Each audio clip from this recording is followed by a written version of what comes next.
Okay, the time being 6:30, I would like to call this meeting of the Abington Board of Selectmen to order. Would you please rise and join us in the Pledge of Allegiance and remain standing for our first announcement?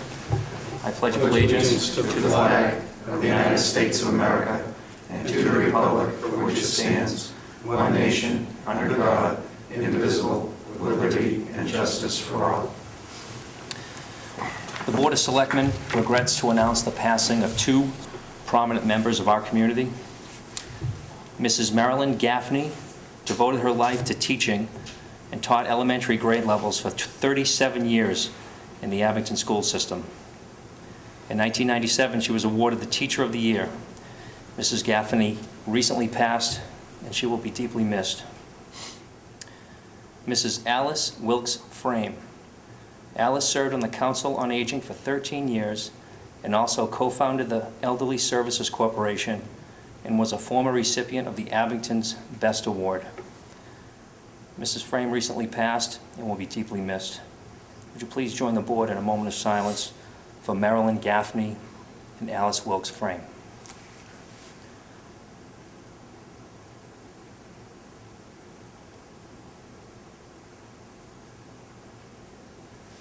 Okay, thank you. Please be seated.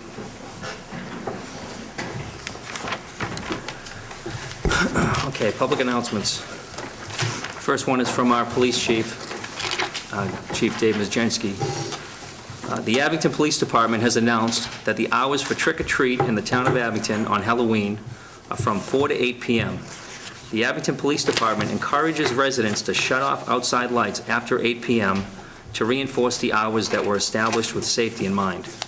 Parents should also make sure that their children are aware of the candy deadline in advance. All parents should have discussion with their children about respecting other people's property and, most importantly, adhering to the following safety tips. Adults should accompany young children.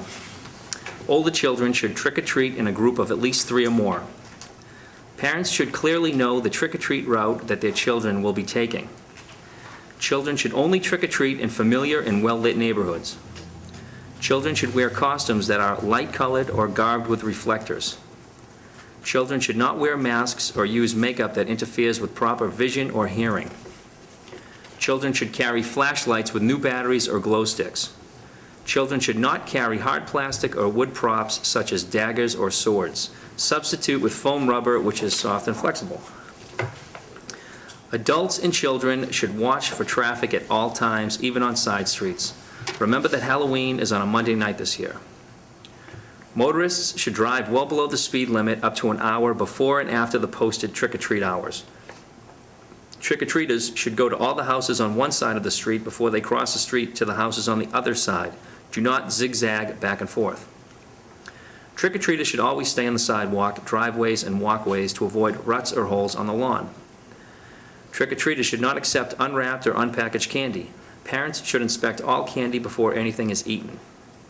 Parents should also be aware that the Abington Police Department has requested that Abington store owners not sell any of the following products to children under the age of 18 from October 28th until November 1st. Spray paint, eggs, soap, shaving cream, and toilet paper.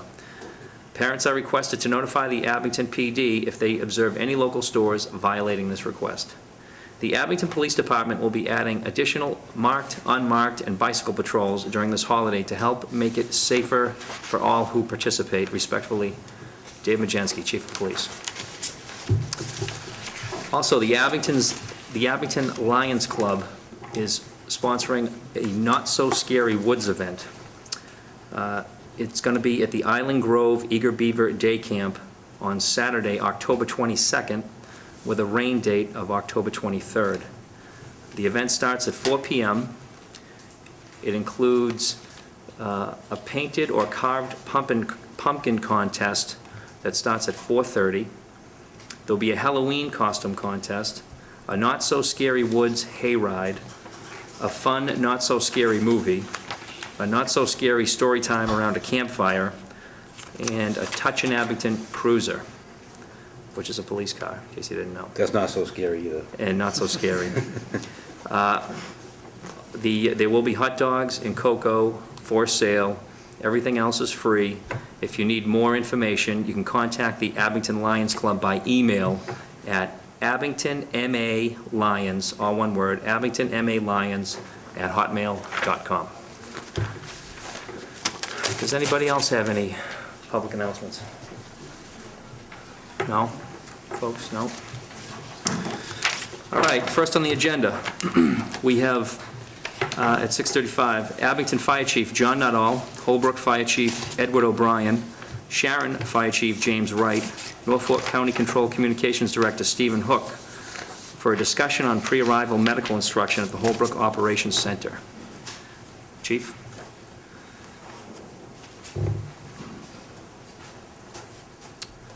Thank you for coming tonight. Thank you. I also, and again, you just read the list of guests tonight. They're here basically in case there's any questions specifically pertaining to what we're talking about. Again, Chief Ed O'Brien from Holbrook, Chief James Wright from Sharon Fire, Chief Bill Scoble from Westwood Fire. Westwood is under investigation. They're investigating doing a regional dispatch as well. And he's a resource, as well as the communication coordinator for Norfolk County and the head dispatch of Holbrook Fire, Steve Hook. If I could just very quickly, because I know that throughout town there is some confusion on this entire idea. And just before I answer those specific questions, just a very brief overview, if I could, on really what this is. The need for the dispatchers for Abington Fire, this has been a chronic need. This is nothing new. We've had 2 rounds of hiring civilian dispatchers for Abington. We have had 2 rounds of laying them all off.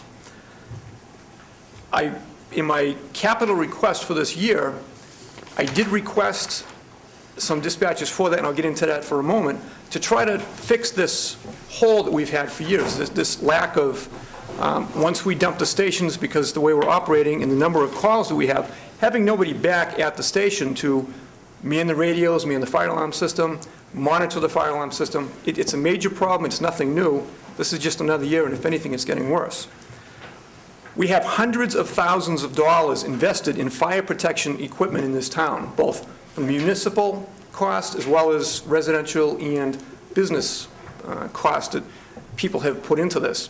And all of that is tied into the municipal fire alarm system. And it's useless if there's nobody there to monitor if an alarm is coming in, if the station's empty. We can't ignore that. I can only imagine the liability with that, whether it be, obviously, if a life is lost because of that, if property is lost because the automatic system was not monitored by Abington, even though we had required them to do that.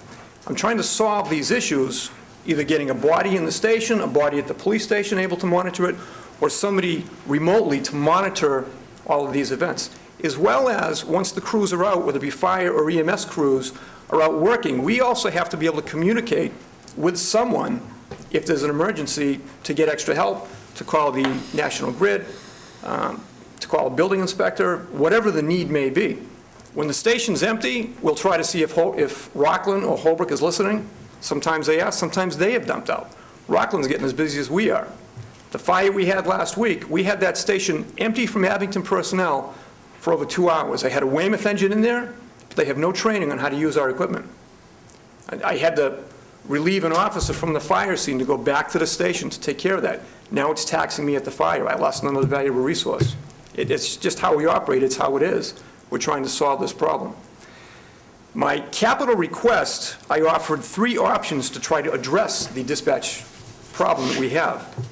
The first option was to fund a combined Abington Police, Abington Fire dispatch center. I had worked with the police chief throughout the year, looking at the needs for that.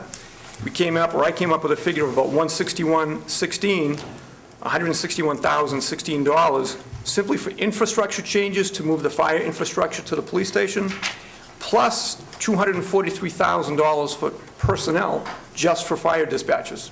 The police had approximately the same amount for police dispatches. We need both the police and fire dispatch the way this is going to work. That's about $500,000 a year. Option 2, to try to save some of that money, and again, this is only for the fire department, was just give me the dispatchers, the fire dispatchers at my station, and I won't have an infrastructure need to change that. That would still be about $243,000 a year. Again, we've been through 2 rounds of dispatchers. We've laid them off. I'm somewhat hesitant that if we go and try to hire these people, an additional $243,000 a year, I don't know how long we're going to hold them. We don't have a good track record with this. The third option would be to try to move the dispatch service to the town of Holbrook Fire. The cost with that was about $125,000. It would be $25,000 for the infrastructure change. I was never comfortable with that number, and I'll talk again about that in a moment. It will be an annual fee of $100,000 for Holbrook to monitor the fire alarm, the 911 from the police, anything for fire or EMS. And they could also start to provide us a computer-aided dispatch. They would actually give us a timestamp. Every time somebody radios something, it'll be recorded. We don't have that. We haven't had that. And it's, the other chiefs in this room, it's a question of how we're able to work that way, but we don't have that now. That would take care of that. They would also be able to provide emergency medical dispatch. I know the police have been working with that. I'm not trying to take this from the police, but I had to disclose that included in that $100,000, it would include the emergency medical dispatch, which all towns are faced with a deadline to provide that by July 1st of 2012. As part of this, Selectman Donovan asked me last week to try to look at some options also to provide emergency medical dispatch, specifically the town of Kingston, who was looking at AMR as an option. So I made some calls and I did some research on that. I did speak to the Kingston Fire Chief, Chief Heath. He was looking and he was talking with AMR back in March, I'm sorry. At the time, they gave him a figure of about $15,000 for every 1,500 calls. And then he could do some block charges after that if it exceeds the $1,500. That has since changed. In speaking actually even today, just to make sure that, because these are changing by the day, last week AMR finally became certified in the state. 2 weeks ago they were not. So this is changing very rapidly, and I'm trying to keep current. As of late this afternoon, I finally got a current contract proposal from AMR, and I'll explain that to you in a minute. The initial figure that AMR had given to Kingston back then has changed. If anything, that's somewhat off the table from how it was explained to me today from AMR. That $15,000 was under the assumption that they would be able to dispatch them from Plymouth. Everything now is going to be dispatched out of Natick, including Abington. If Abington were to look to go to AMR for a dispatch, it would be dispatched out of out of Natick. Now, there are a couple of problems with that. Namely, we don't have dispatch. There's no body back in the station to monitor the patient contact. If they're talking with the patient or somebody at the scene to give pre-arrival medical instructions and let us know what's going on with that, and to talk to the crews as they respond. There are two ways around it that he proposed. One would be they could try to radio from from Natick to Abington. A second option would actually be to put a transceiver, basically a laptop, that could talk to AMR in all of the Abington units.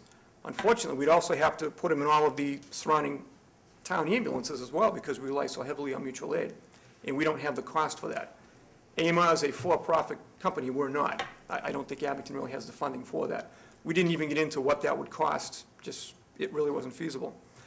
A third option, and I don't think this is really viable either, would be by telephone. AMR could contact the Abington police, who would then by radio contact us. If anything, we're trying to alleviate some of the extra burden the fire department has placed on the police because we're up on the station. That would be one extra burden that I don't think either department would be comfortable doing. And we're trying to minimize the amount of contact between all of the responding entities trying to talk to each other. If we can simply have it one dispatch unit contacting the one responding unit or units to minimize any confusion between a third party getting added to that. Because of all these and the cost that AMR had given Abington, it would be $30 per call.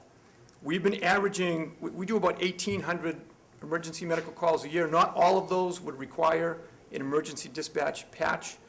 A motor vehicle accident, for instance, sometimes, depending on the call, you may not need one, or it may not be feasible. So we're using 1,500 for a call volume is a safe estimate. Times 30, that brings us up to about $45,000. We still don't, this is not meeting the original need request that I had, which is for fire dispatch. That still would not be meeting that. So for almost half of the cost to repair the fire dispatch, which includes EMD, we're only going to get EMD. It may not work that well, and we're still not solving the problem with the fire dispatch. Actually, very quickly to Holbrook. Holbrook is also talking about $25 to $30 per call with EMD. So price-wise comparison, if we just did EMD with Holbrook and not a full fire dispatch, we're still in the ballpark. That's still not going to solve our problem with trying to solve the fire dispatch needs that we have. Any emergency medical dispatch research that I did was strictly based on the Abington Fire Department being able to provide it. And really, the common link with all of this is if we don't have a dispatcher in place, it's unrealistic for it to be attainable for the fire department to do it. The reason for that is because we have to send all of the firefighters for the emergency responses. Even when we're back to 5-man shifts, and we're going to try to keep one firefighter there for a second call, for that second call, that firefighter would be responding as well. We're back to an empty station. If we have a fire or a serious call, all 5 would be going out the door anyway. There's still nobody there. We can't guarantee that somebody will have to be there, and you have to have that guarantee that once you start this, it can't be sometimes. It's got to be all the time, 24/7. A cost to try to train every firefighter and officer in the building, because anybody that's in the building able to answer 911 has to have the training. I ran these figures for you as well. The initial training for the first year, there's a 40-hour requirement. We have 22 members. I'm actually the 23rd, but I wouldn't count myself because I don't get overtime. So you're beginning me trained for free, if you will. Times our overtime average is about $34,800 for the first year to train.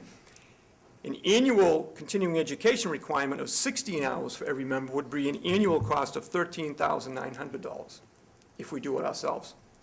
Again, if we're able to have Holbrook do our dispatching for us, Holbrook has all of those costs within that agreement. We don't have to pay that. None of these costs with the personnel include health insurance. I also ran some numbers to, very quickly, and I'll finish up, to give you what the savings would be if we go to Holbrook.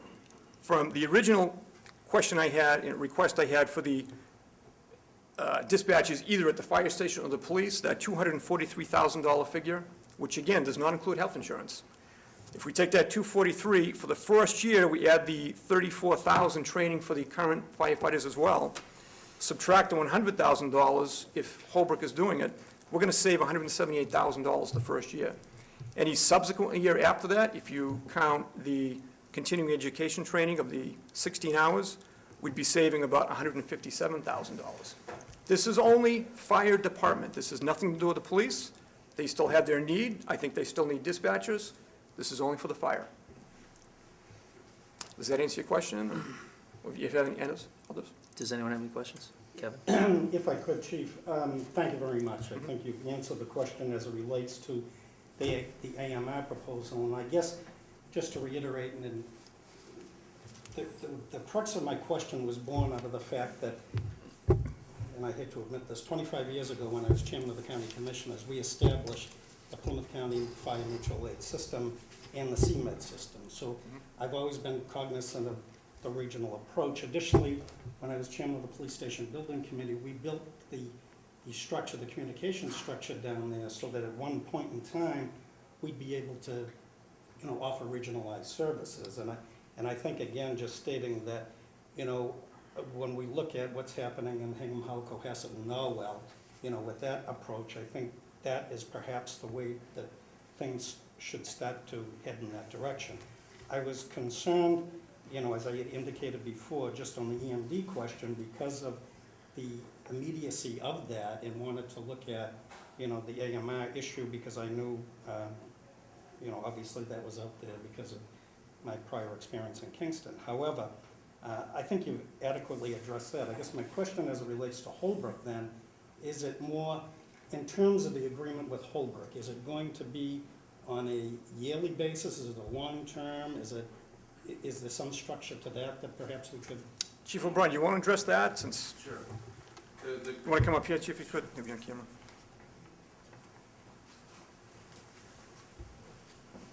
State your name and department, Chief. Thank you. Eddie O'Brien, Fire Chief from Holbrook. The current agreement that we have with the town of Sharon is a one-year agreement, and there's a 90-day notice if either party wants to vacate that. And it's if, in their particular case, if they were to submit a payment and then, you know, they pulled out, then, you know, there's a refund policy and everything. It's a pretty, we've been doing this for 10 years, trying to, it's like pushing a string up a hill. It's not the easiest thing to do. We were very fortunate in Sharon that we had a willing partner over there, that this benefited the fire department, the community. We have all certified, trained dispatchers. So it was a win-win, and we took 4 months to implement it, with them being the first. And part of that was also making sure that the agreement itself protected the community, you know, as much as it protected Holbrook. I mean, we're going to do this. This is, as Mr. Donovan stated, I mean, this is the way that it's going to be. We're meeting with the state 911 people in a couple of weeks to go over some of these questions that people continually have about combining fire dispatching, which happens across the country and regionally in New Hampshire and every other place. We just have a tough time in Massachusetts. But we're trying to impress upon them that, you know, police departments have a different need, and that not necessarily lumping everybody together is your best bet. Fire departments, you know, traditionally, and Abington being a prime example, use mutual aid God knows how many times in the course of a day. So it becomes your norm.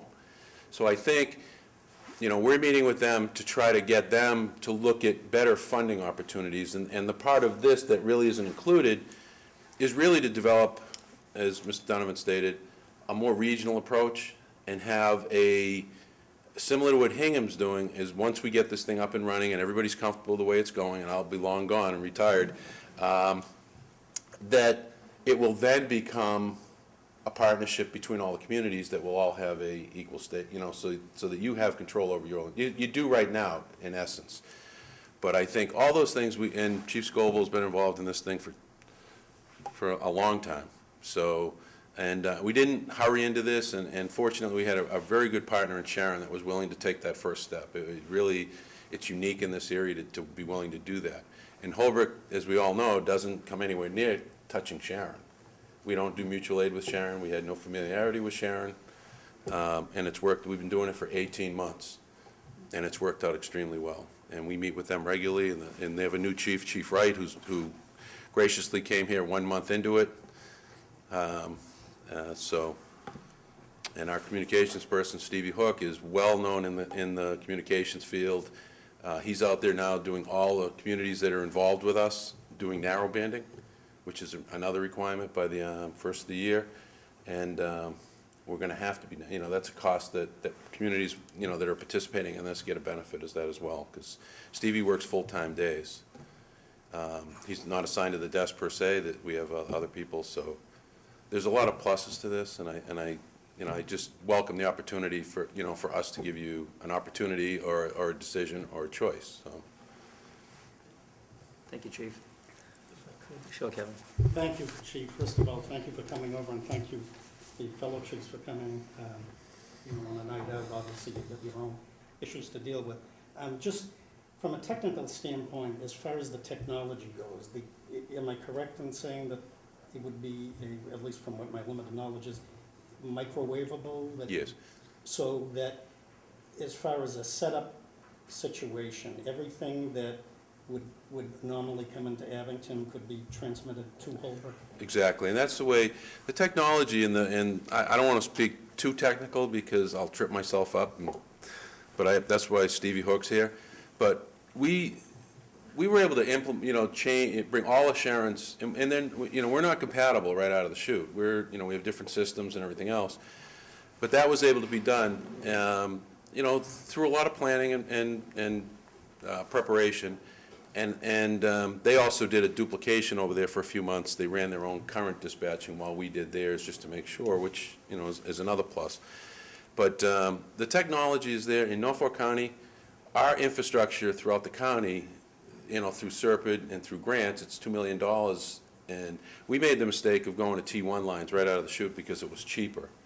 And what we found out that then we were paying $40,000 or $50,000 annually in rental fees for these T1 lines. So we've transitioned to all microwave, and that is truly, it's a little bit more money up front, but it is the way to go. And I know the chief has been looking into that with Stevie Hook and has some, you know, answers to that, I believe. But that is truly the way to go, because now your operating costs are negligible because there are no costs.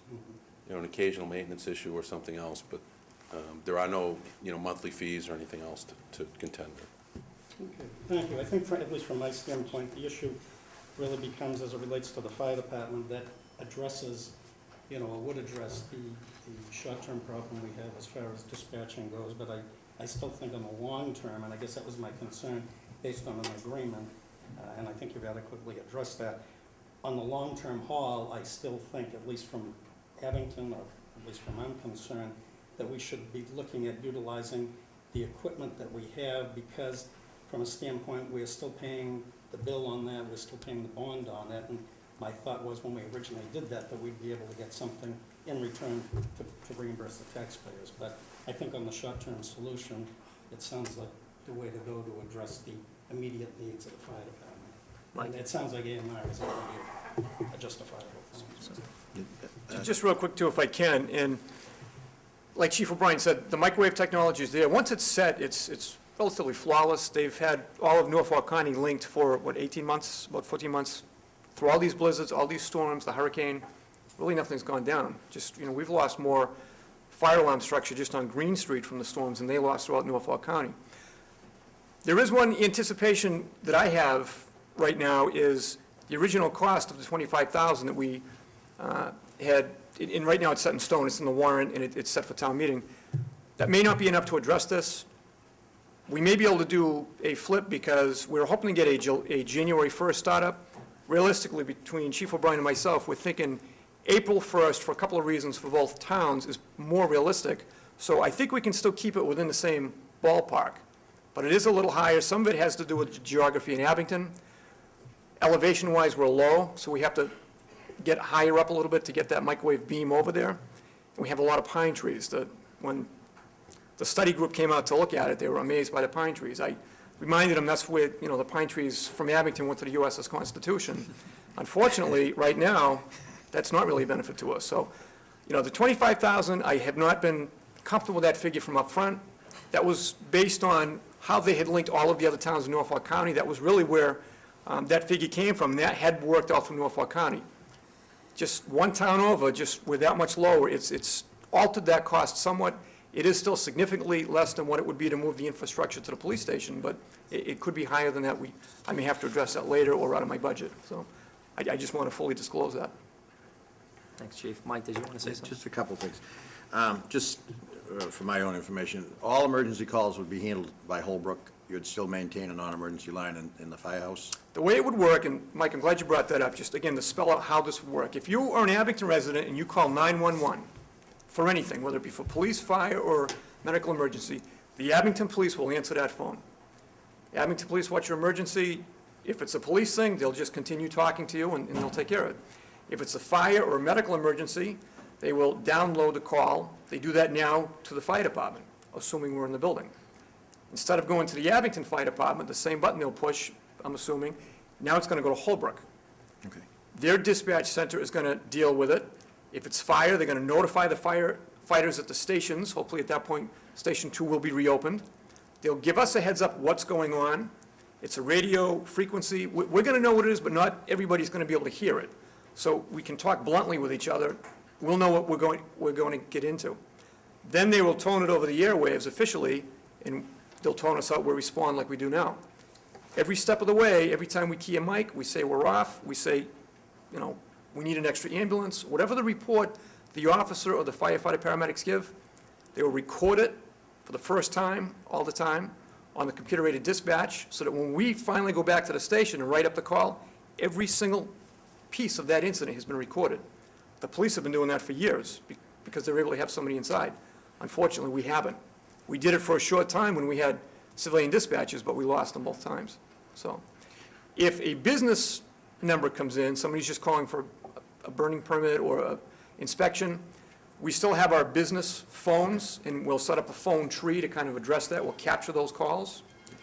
If a call comes in the old 10-digit number, the 878-1414, or the 1415, which is a redundancy of that if it's busy, that will also be forwarded to Holbrook directly. So all of those calls will be taken care of, Okay. as well as the fire alarm system. The fire alarm system will also be, by radio, transmitted back over to Holbrook. Once we get that piece of infrastructure in place to do that, we just have to transition from our equipment, put it in a box, if you will, that's where Steve comes in, and somehow send it over there, and they'll be able to monitor that. Just one other question. Is there a limit on the number of towns that, probably the whole, that you might put into your regional dispatch? I mean, would you shut it off at a certain point? Chief, or- We're also waiting, we have a feasibility study, and they use all that information. They figure so many calls per call taker, and it's a lot higher than what we'd anticipate, what we're used to. Yeah. Because we're traditionally we have our own person answering the phone, and, you know, it's a very important call all the time, but the statistics and the numbers that they use are far greater than what we're, you know, and they're projecting this out across the county. There are a number of these that are not just in Norfolk County, but across the state. The 911 people are encouraging communities to get rid of everybody having their own PSAPs. They have statistics that show that 40% of the 911 calls are not necessary. They're either redundant or not emergencies. So, I mean, even if you can reduce some of those going into your primary, like say if you had a primary PSAP and the police could theoretically reduce 40% of their, just their call volume by, you know, unnecessary or redundant calls. But it is a concern of ours and Stevie Hook, this is all he does. He's a communications person, he's a technical person. But there are numbers, and we're far below the numbers. Okay. And all our communicators are all certified. They're APCO certified, they're EMD certified, they're EMTs, they're telecommunicators, 911. We've got all our certificate. We were the first call center in the state to be certified to do EMD, ahead of Boston EMS and others that, you know, are far, you know, better known than we are. So it's a tribute to Stevie and the hard work that he does. I take all the credit, but it's the way it goes. But we do have numbers, and we would look at other opportunities, but certainly not at the risk of call volume, and we use those numbers and those statistics that'll be released shortly. So we may be able to expand. They're projecting that we can, that we're not close to capacity. Okay. So I gave you a long answer to finish it up with a short one. I so. appreciate that. Thank you. Thank you, Chief. Does anybody else have any questions? Question Andy. for John, is this something that you feel comfortable, at least in, I agree with Kevin, we still should look at maybe doing something with the police, joint dispatch, if possible, but is this something that you're comfortable with, at least on the short term? or- On a short-term basis, yes, I am. I think that this solves the pre-arrival medical instruction piece that has worried the police department for quite a while. It doesn't solve the police department issue. It potentially solves the fire department issue. Now, as I see it, we could have central dispatch for police out of the police department here in Abington if we can get other police departments to join.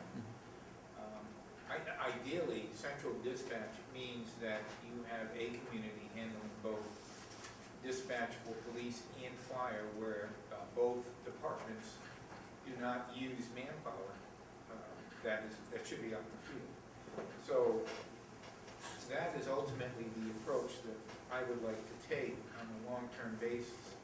I think we have to crawl before we can walk, and then before we can run, we have to walk on a steady basis. So I think that, you know, this will get us to the crawling stage in relationship to solving one aspect of a two-tiered problem, which is both police and fire. So I am comfortable with this approach at this point. We have discussed it. I do favor and support central dispatch for both police and fire.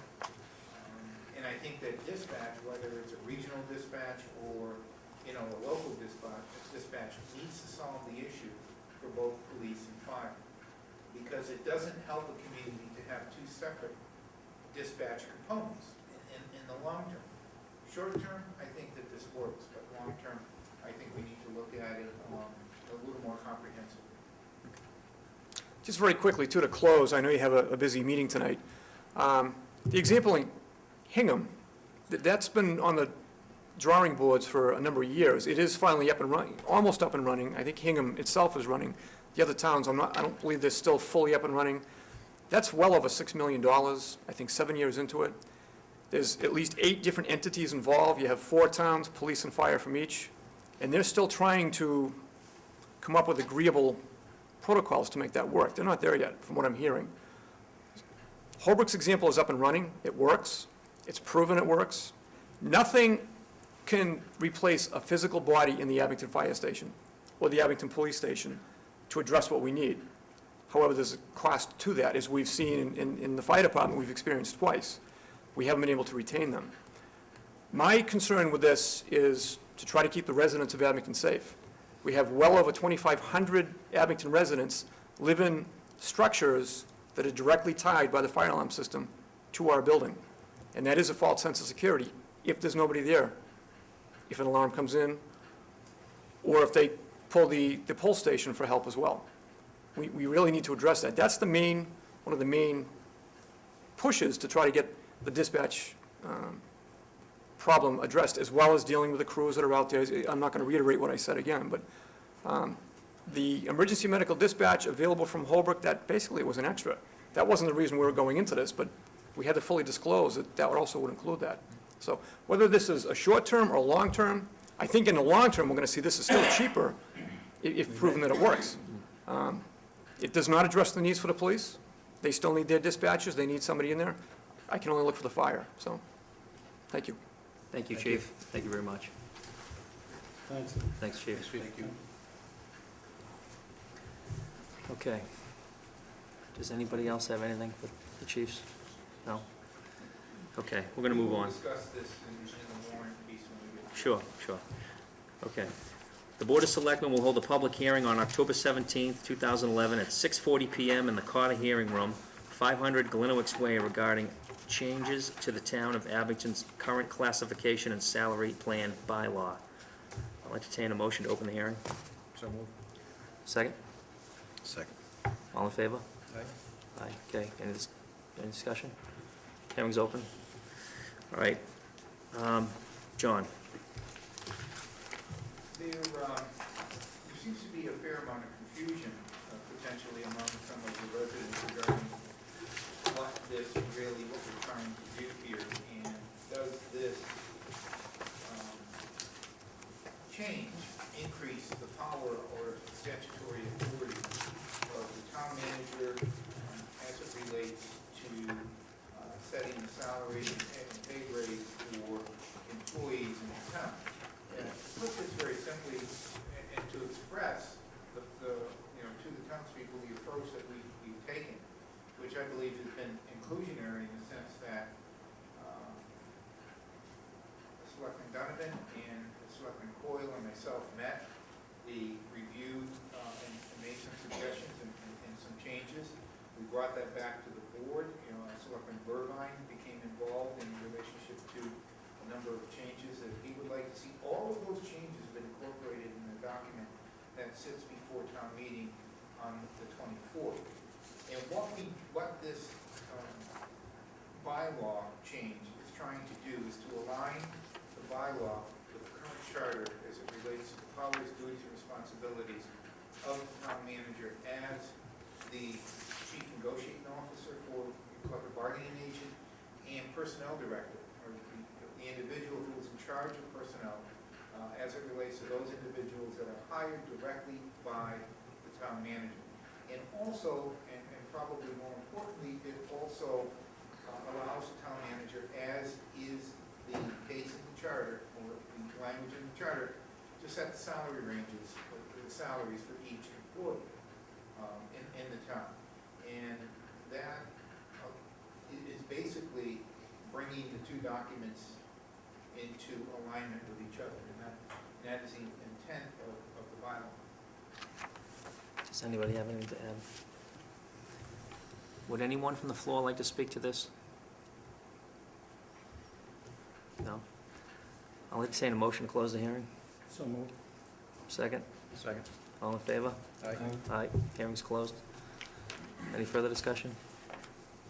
Just Just to clarify, for presentation purposes, we're gonna have the existing bylaw, which is halfway completed as far as typed in or scanned into our system. I will then go in and make the changes as the bylaw, the new bylaw proposal suggests, not taking out, but redlining that aspect of the existing bylaw that's changing, so residents in their packet on the 24th will be able to see what the changes are and understand the context of the change in the sentence for which a change is being made. So that is being worked on as we speak. Thank you, John. Okay, moving along. Just, Yes, Mike? just a question, we attended a finance committee meeting where they questioned the makeup of the board to go from, instead, the town manager was gonna appoint one member, the selectman one member, and then a jointly appointed member. I think the feeling of the finance committee, they felt that the moderator appoint one, is, more or less independent.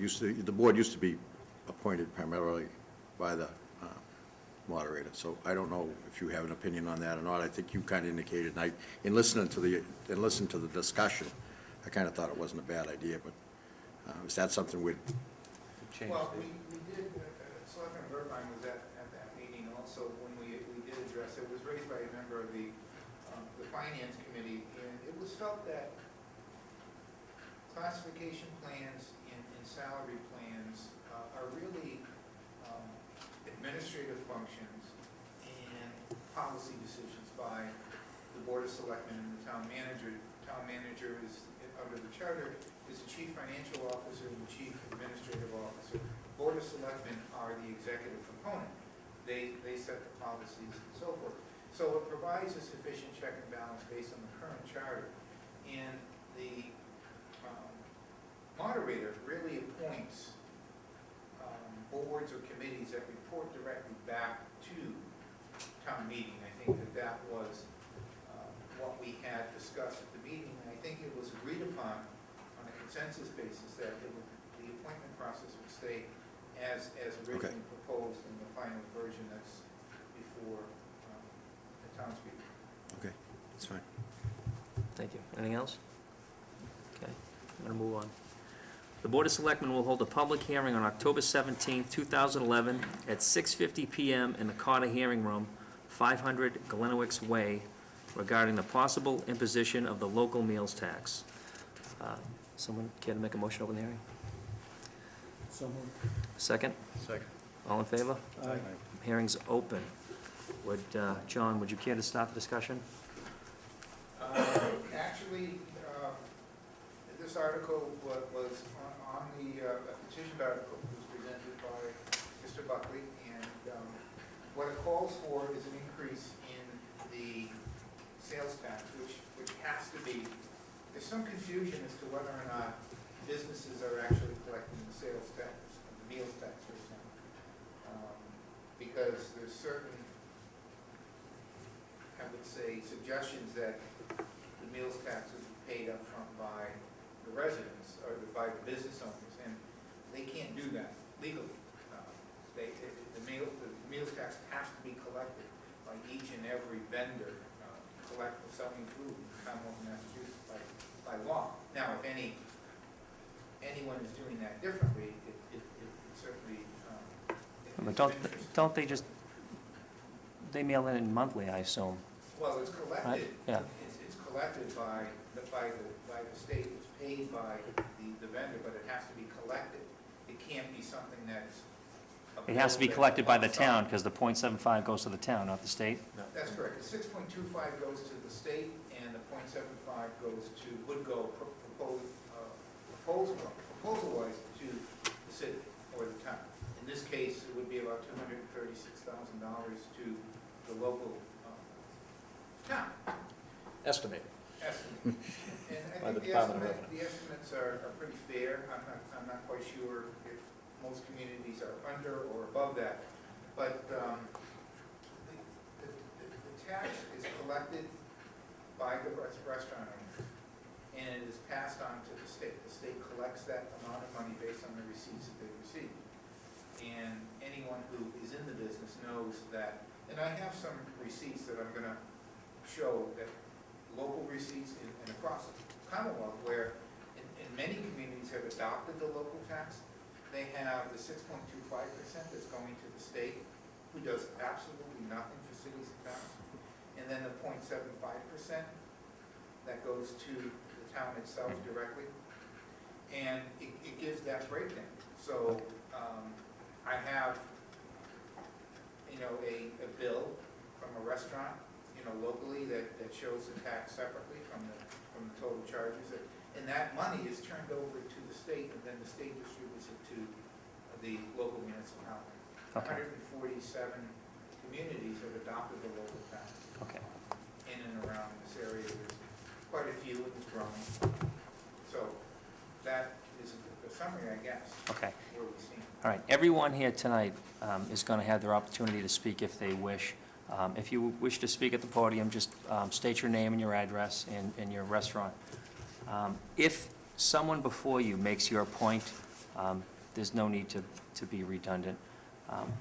The petition, Mr. Buckley, would you care to start?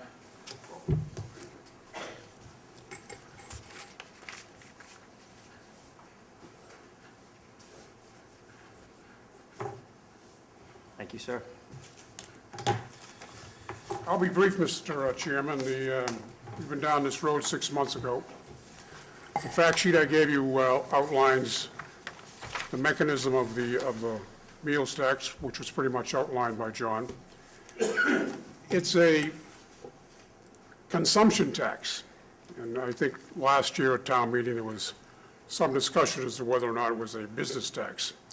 It's not a tax on business, it's a tax on consumption, tax on the consumer, paid to the restaurant, who in turn remits it to the state, and on a quarterly basis, the state remits it to the town. But before I get into the nitty-gritty of the issue, I think the fact that so many communities have adopted this legislation speaks to the feasibility of it, and speaks to the reason why it is helpful to a community.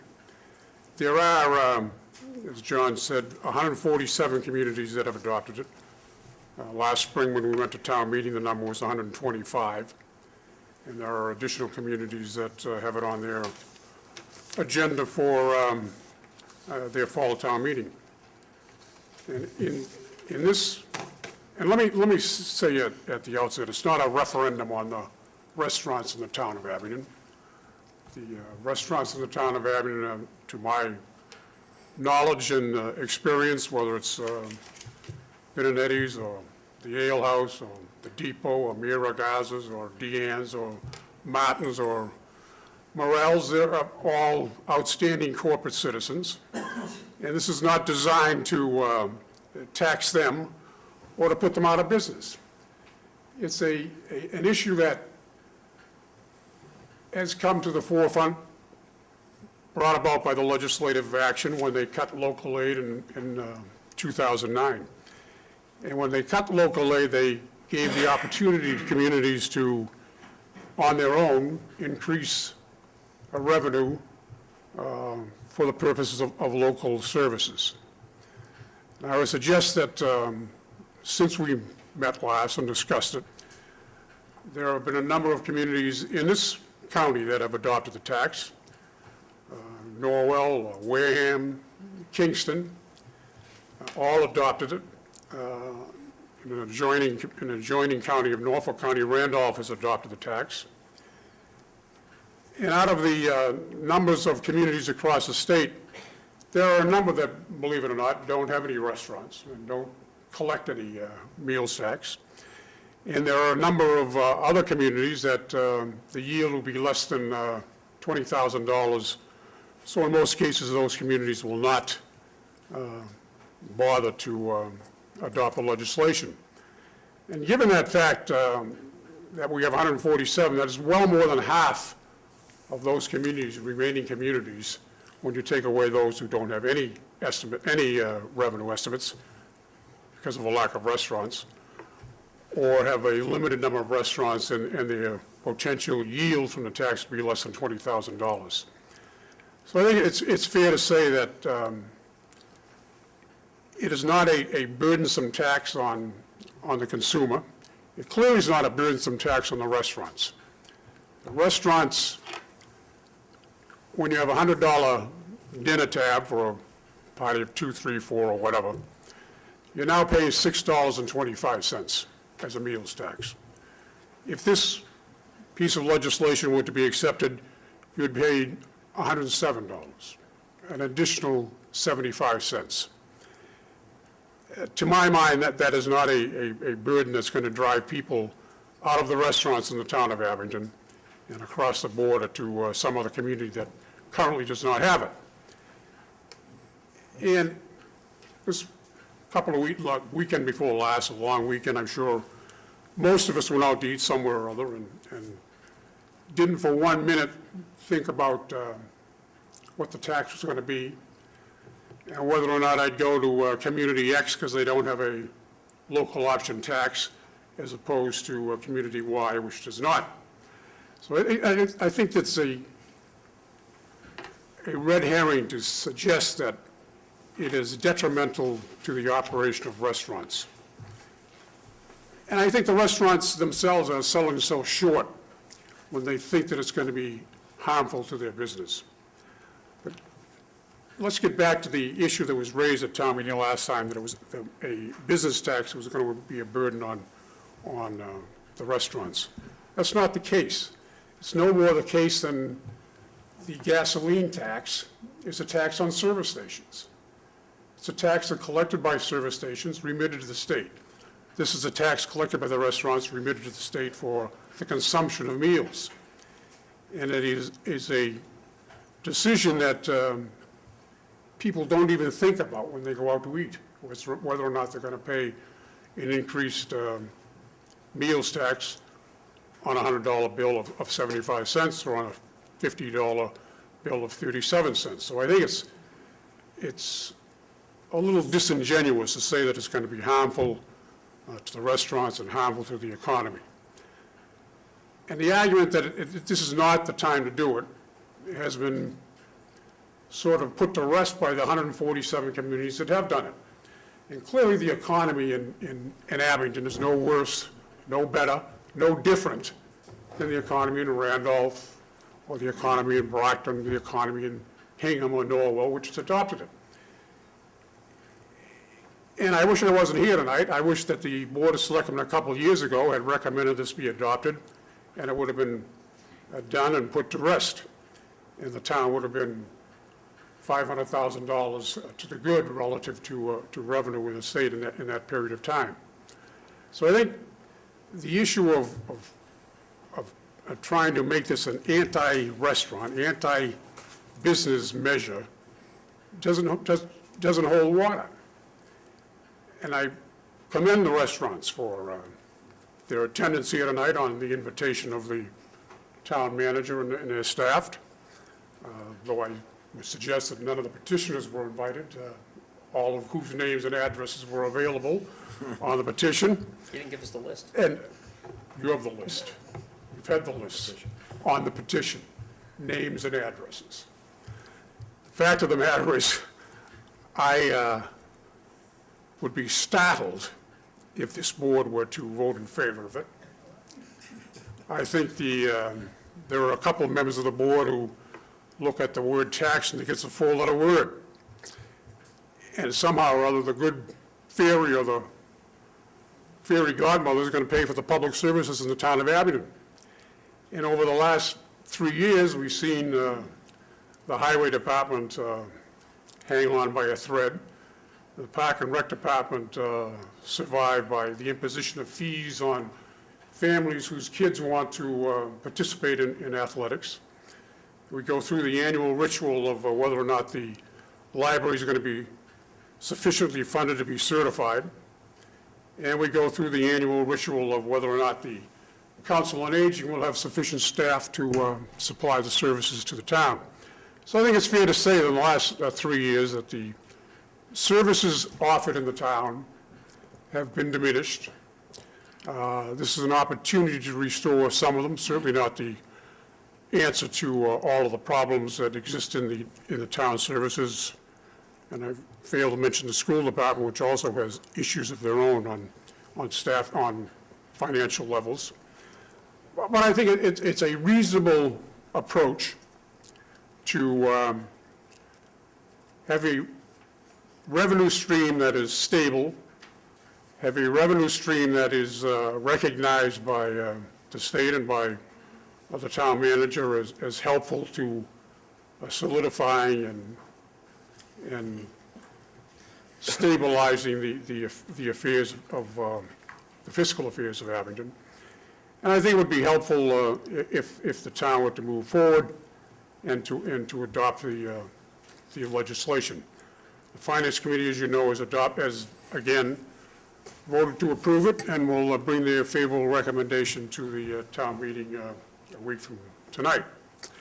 So, without any further ado, and knowing full well what the vote will be, I would leave it at that. If the board has any questions, I'm more than happy to answer them. Before I open up to the floor, does anybody have anything to add? Unless you want to name the two people who think tax, Who? unless you want to name the two people who you presume Well, taxes are four-letter word to. We'll leave that to the members of the board. I think the members of the board will know who I'm talking about. Would anybody from the floor, Tom Dion first?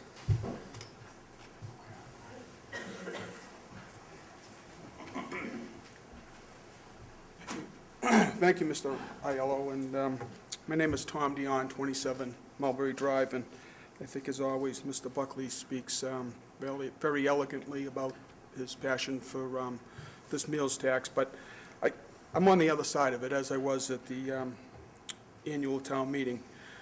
I do differ in the sense that I do believe it's a burden on the business. I was surprised Mr. Buckley didn't mention probably the chief pro why you should consider it, which to me is it allows the tax burden to shift to non-residents. You know, because I think a lot of our Abington residents are frequented by out-of-towners and so forth. But the other thing that Mr. Buckley would state is he kept on mentioning restaurants. And I think this board knows, as do many members of the community, and again, this is prepared by the Department of Revenue, it's not only restaurants. It's bakeries, delicatessens, grocery stores, market and supermarkets that prepare some sort of prepared foods, convenience stores, video stores that sell some sort of a popcorn or things of that nature, vending machines, so any vending machine, restaurant meal delivery companies. And to say that it doesn't create a burden on business, I don't think is correct.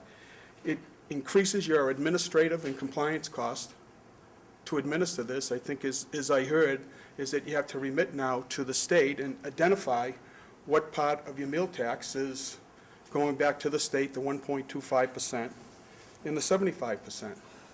I think as a tax, it's very difficult to remove if you become reliant on that source of revenue.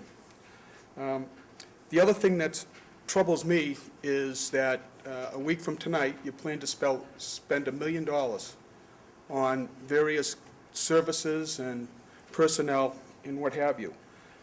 But not once did I hear any discussion about the total tax burden for the residents of Abington, which this is just another component.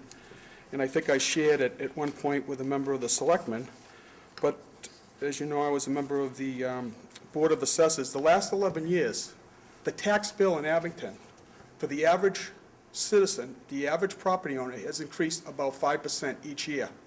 Some years it's gone down, some years it's gone up. But on average, that's 5% more each citizen pays. Okay, in the last 4 years, and I don't think I have to tell anybody this, but the value of your house has decreased. It's decreased by about $60,000 for that average value of property for the resident. And the other thing that, you know, we haven't seen a big increase in new growth in Abington, which, you know, has caused some problems. But I think when you look at this as a tax, you have to look at it holistically across all the sources that you tax the residents. I think I would agree with Mr. Buckley. I do think, to me, there's an issue of community notice here. Okay, I think he alluded that some people, the restaurateurs, were sort of tipped off, but none of the members of his people who signed the petition were to come up and speak in favor of it. The issue I have is, I don't think I received until Friday or Saturday of this week the special town meeting warrant. Now, I think by law, you're supposed to have that out 14 days before special town meeting. I'm not accusing anybody, but it feels to me like we're trying to ram this through, not let anybody know that we're spending $1 million, and a big component of it is the meals tax. So to me, I think there's that issue of fairness and notice to members of the community. And unfortunately, I've heard, and by your actions, you've clearly indicated that you want to be business-friendly. And I'll let the people that are in this business speak to that, whether they feel this is a business-friendly tax or not. So I would ask and encourage this board to reject the meal tax and leave it the way it is at the 6.25%. Thank you. Thank you, Tom. Yes, Mr. sir. Chairman, I want to respond to one of Mr. Dion's One second, Mr. issues. Buckley, can you, I want Mr. D'Agostino to just, I'm sorry, I just must, talk about the warrant going out late. yeah, I wanna address the warrant going out late and the implied statement here that we're trying to ram something down people's throat. Let me first start out by saying, when I came to this town, we had a negative free cash balance of $720,000, which meant that we have spent $720,000 more than we took in revenue. Prior to my arrival, adjustments were made in budgets. So if you're assuming that less services and more taxes is the way you want to go, then we had to reduce our workforce. We have $1 million certified in free cash. You don't ever want to be on the negative side of free cash as we were in the past. We're not ramming down anyone's throat this issue of sending the warrant out late. What happened was there was a printing error. We send it out to a printer. The printer prints up the warrant, and he or she has to get it there on the Thursday before the Saturday mailing. The post office. The post office. It arrived on Tuesday. The warrant was not going to be mailed out until that Friday because it's a bulk rate. It's not a first-class issuance. And therefore, they take their first-class priority mail and everything else prior to bulk rate mailing. It wasn't something that we designed to kind of ram something down people's throat. I take great exception to that implied statement that we were trying to ram something down the residents' throat. We have $1 million certified in free cash because we had $286,000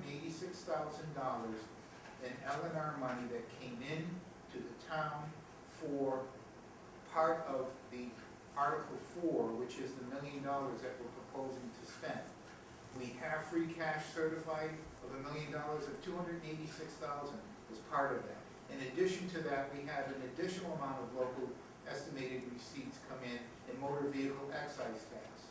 We had additional monies come in certain other areas of the overall budget, all of which contributed to the additional $546,000 in revenue that we received additional to what we had estimated. Now, when we make our estimations, we make them over a year in advance of the actual receipt of those revenues.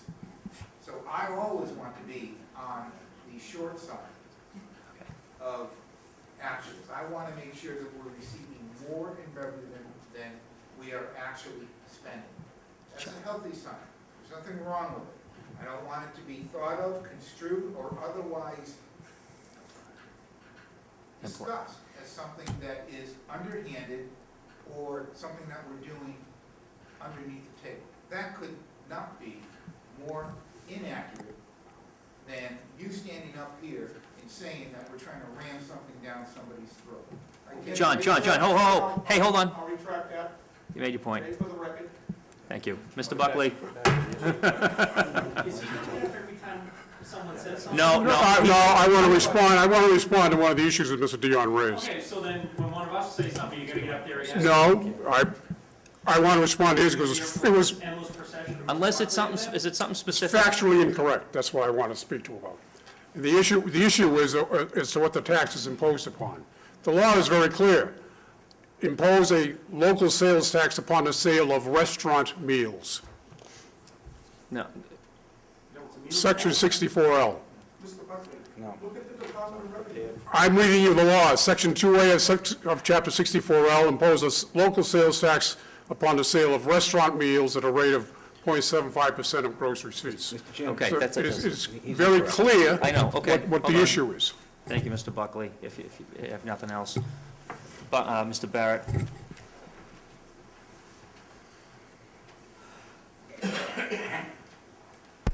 Good evening, I'm Richard Barrett from 214 Patricia Drive. I own the Abington Ale House. Mr. Buckley, you've obviously never been in the restaurant business. We're busy, but it's very difficult to make money. Our food prices have gone up through the roof. We can only go so high to our customers and stay in business. To add another 75 cents to $100 is going to do nothing but hurt us. I would like to take another 75 cents for every $100 and put it in my pocket, but we can't do it. That's all I'm going to say. Thank you, Mr. Barrett. Would anybody else? Yes, sir. Thank you, Mr. Chairman. Peter Foreman, I'm President, CEO of the South Shore Chamber of Commerce, speaking on behalf of the Chamber and the Abington Business Council. We have opposed the local adoption of the meals tax in all of the communities that have taken it up in our area, and I'm pleased to say that while Secretary Buckley is correct that more than half of the towns that have restaurants in the state probably have adopted it, fewer than half in the South Shore area have, which is a good thing because we think that restaurants and dining are a part of economic development that are going to start drawing more people down here, and you don't want to increase those costs. The Secretary is correct that this is a consumption tax, but incorrect in that it does not affect businesses. It is a consumption tax on the people who go out, and the argument that I've heard over and over in towns is that it's just a little bit. It's only 75 cents on $100, but that's not the truth. It's just a little bit more. It's 75 cents on top of the other $1.25 that the state increased the meals tax a couple years ago, making that almost a 40% increase over the original 5% meals tax. That's on top of the extra costs because of fuel and operations that restaurants have had to add on to prices or cut back their margins.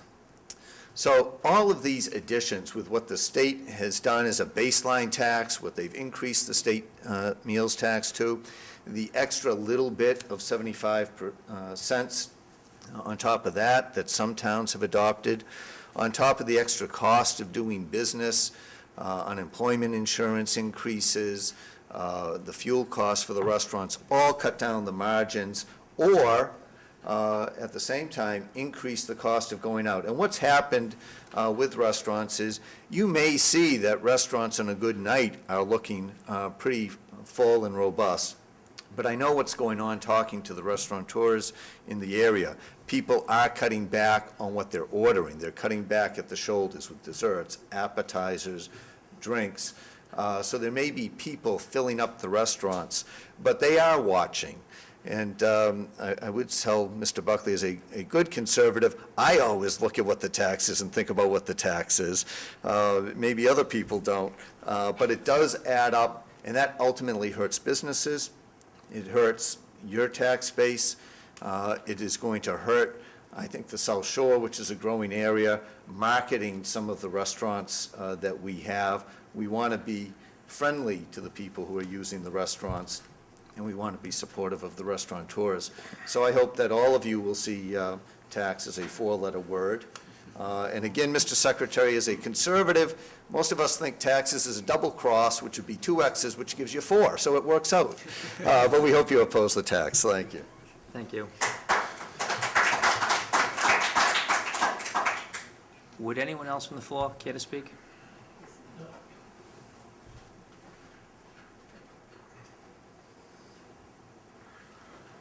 Just name, address, and business, please. Peter Morrell, 226 Colonel Hunt Drive, Abington, Mass. Morrell's Country Kitchen. We have a tax-free holiday once a year in the state, and there's a limit. It's not a very high limit, but for some reason, everybody saves their pennies, and they go out and they save $6.83. That's what people think. And it's another thing. It's an add-on. We're already scrimping, we're already saving. Half these guys, Richie, Vinny, we all work 60, 80 hours a week, just trying to get by. And every time somebody walks in and says, can you sponsor this team? We're there. Can you give us gift certificates for the senior center? We're there. Now, we're not trying to keep money from you, Mr. Buckley. Apparently, we have an extra money now. So I'm not really sure why we need the 200 grand. Thanks for throwing that out there. It's true. But, it's endless. And as for why we got to come back here every 3 months and do this again, it seems redundant. Because now we're all going to show up next Monday night, and we're all going to stand in line and annoy the crap out of everybody and do it all over again. Because this is what we got to do just to survive in town. And if it's not one thing, it's another thing. So it's just a waste of time. Thank you. Thank you. Thank you.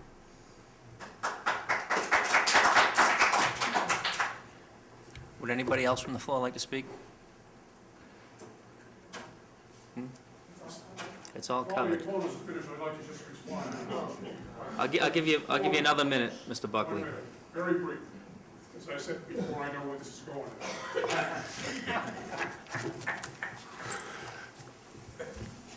And I don't disagree with anything Peter said relative to the cost of running and the difficulty in running a restaurant.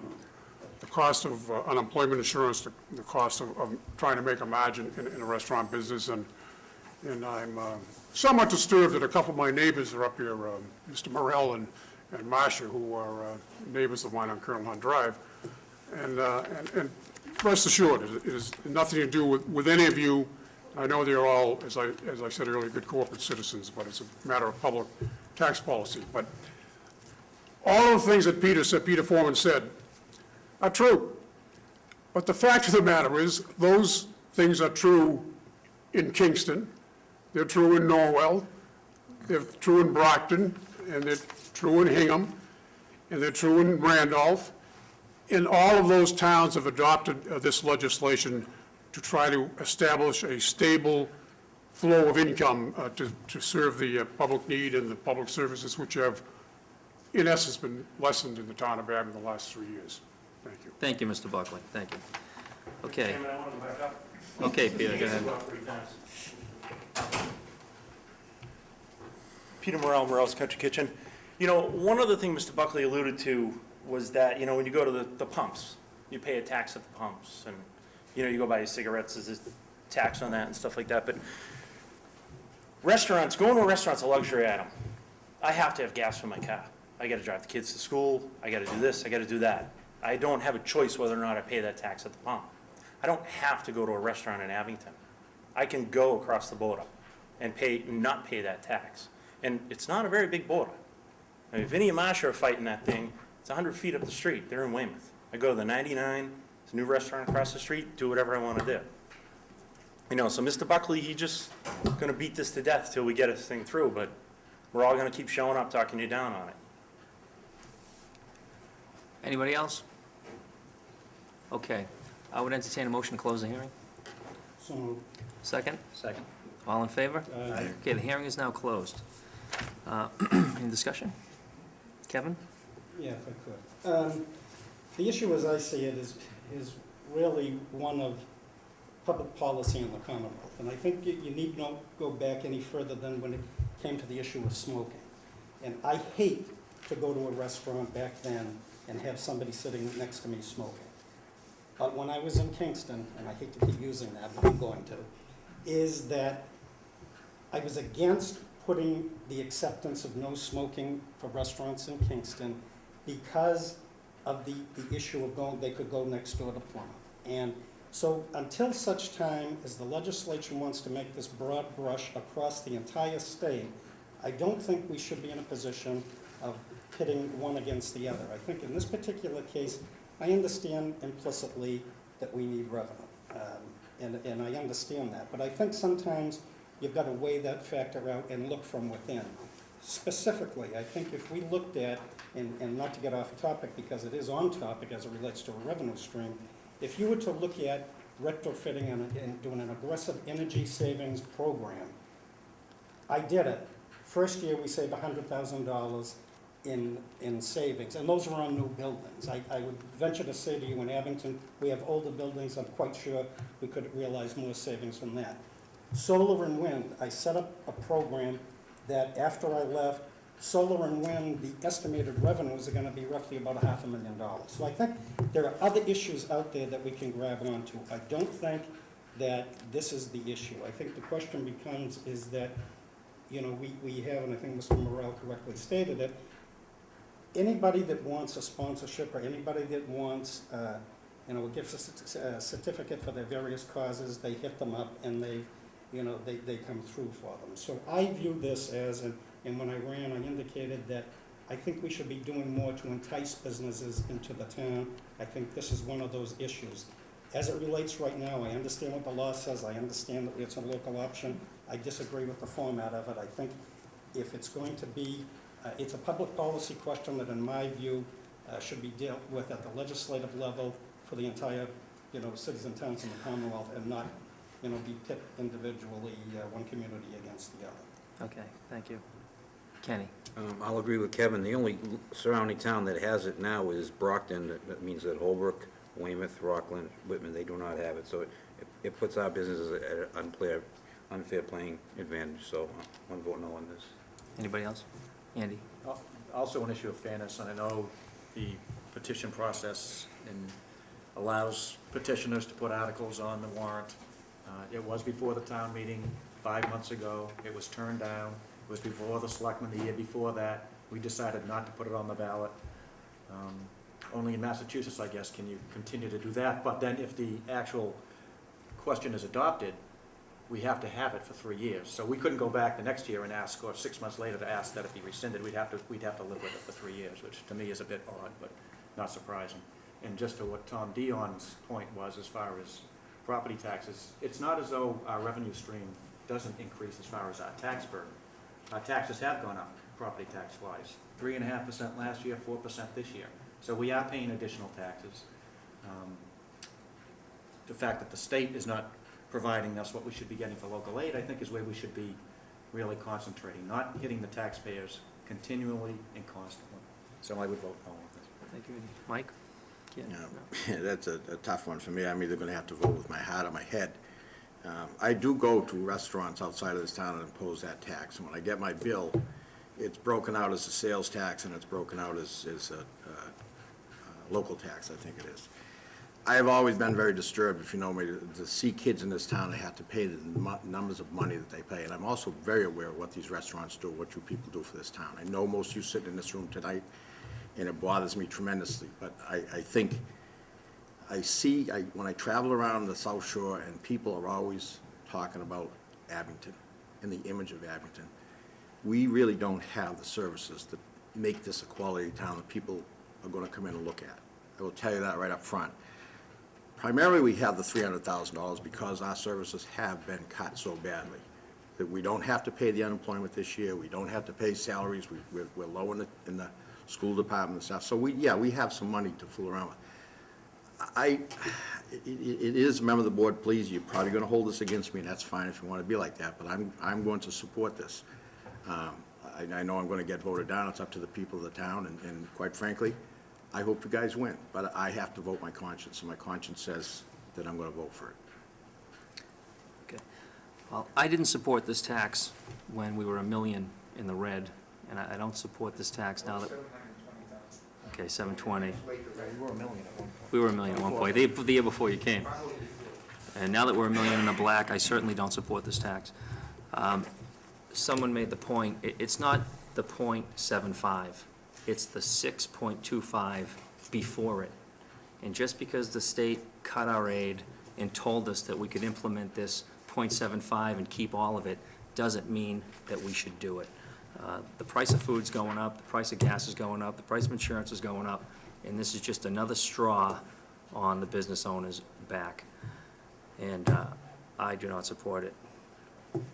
So I will, Make a motion that we recommend not approval. okay, we have a motion. Do you have a second? Second. All in favor? Aye. Aye. Opposed? Mike Franny opposed. That's a vote. Thank you very much. Thank you, guys. All right. All right, next on the agenda, we have a letter of resignation from a member of the 300th Anniversary Committee. Mr. Richard Donovan has decided to step down because of his health, knees in particular. Move we accept the resignation and send him a letter of thanks for his service. Okay, second? Second. All in favor? Aye. Aye. I'm going to abstain. Okay, one abstain. So you don't accept the resignation? All right. He's my uncle and my godfather.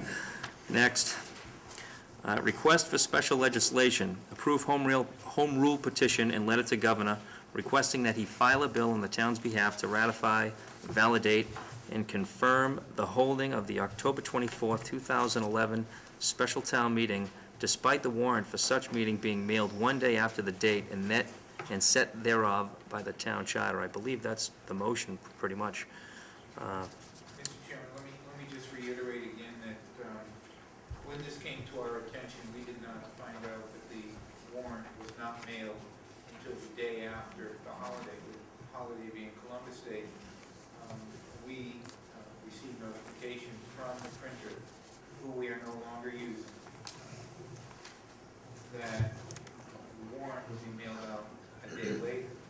It was not actually mailed out because we then received another phone call from the postmaster that they had first-class mail and other priority mail that has to be mailed out first, which meant that the next time they were mailing both items for a lesser rate was on Friday.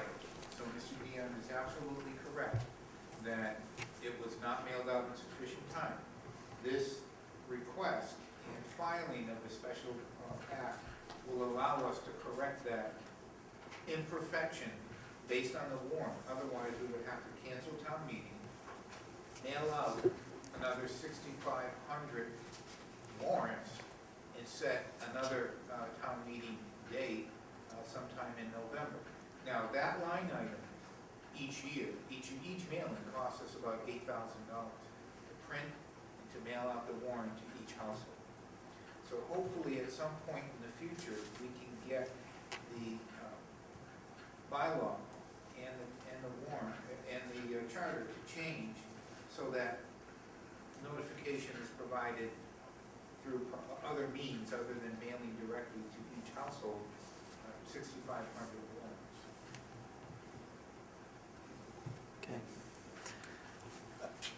Okay. Sure, Kevin. I'll make a motion that we petition the governor for special legislation as has been delineated.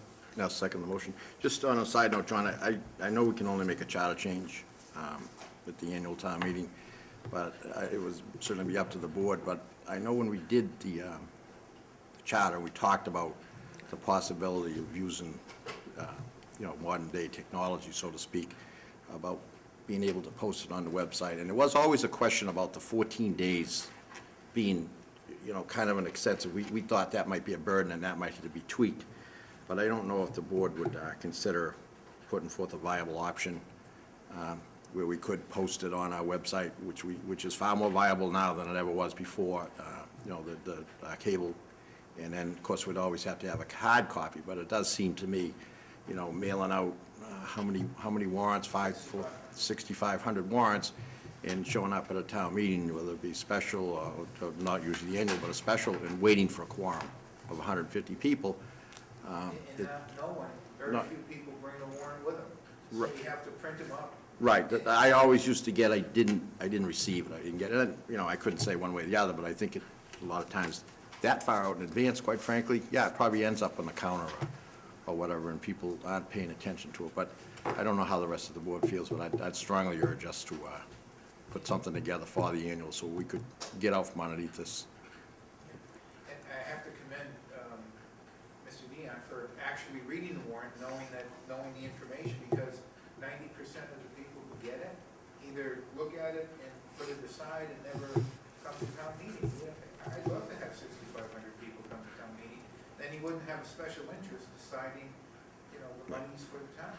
You would have a bona fide group of residents who are concerned enough to come to town meeting and vote. I wouldn't mind spending the money if I knew that the 6,500 residents in the town would show up at a town meeting. And that would be great. I'd love to have it. We have a motion and a second. All in favor? Aye. Okay. Moving on. We have discussion on joint meeting with school committee regarding the existing vacancy on the school committee. Mr. Chairman, we received official notification of the resignation of the appointed chairman of the school committee. The school committee has reorganized. There is a vacancy. Under the charter, it requires us to post this vacancy at least 14 days prior to us taking any action. And that 14 days seems to be a very familiar timetable. But I would like to discuss how the board would like to proceed with this, because I think it requires joint action between the board of the school committee and the board of selectmen. To meet in session, I would recommend that we do so as early as the 14th, the 7th of October. We were scheduled to meet on the 14th, and I understand that some members of the board may not be able to meet on the 7th. I know that the school committee is down 2 members, one through a resignation and one through a duty of, that they're involved in the reserves and the station. He's deployed, yeah. So the earlier, the better that we can meet this obligation. So once we post, it's 10 days before we can take any action, but we must complete our action within 30 days. So looking at that time frame, if we looked at the 7th, I think that would give us enough time to make a decision, post it on the 18th, which is the day after, which is tomorrow. We have already met with and spoken with Superintendent Schaefer.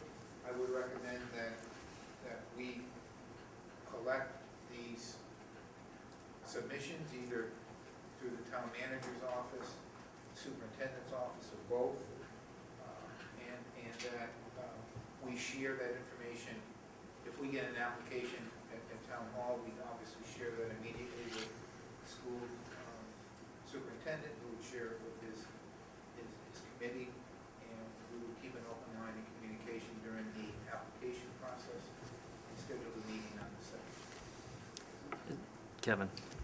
Mr. Chairman, I would move that we have a special meeting on November 7th for the purposes of the joint meeting with the remaining members of the school committee, that if it's posted tomorrow, that applicants would make application to the town manager's office no later than October 28th, and that once the applications come in, as the town manager has indicated, he'll share them immediately with the school committee so that they're up to date as to who's making applications. After we dispose of that motion, I want to speak to a separate motion as it Okay. relates to our meetings. Okay. Do we have a second? Second. All in favor? Aye.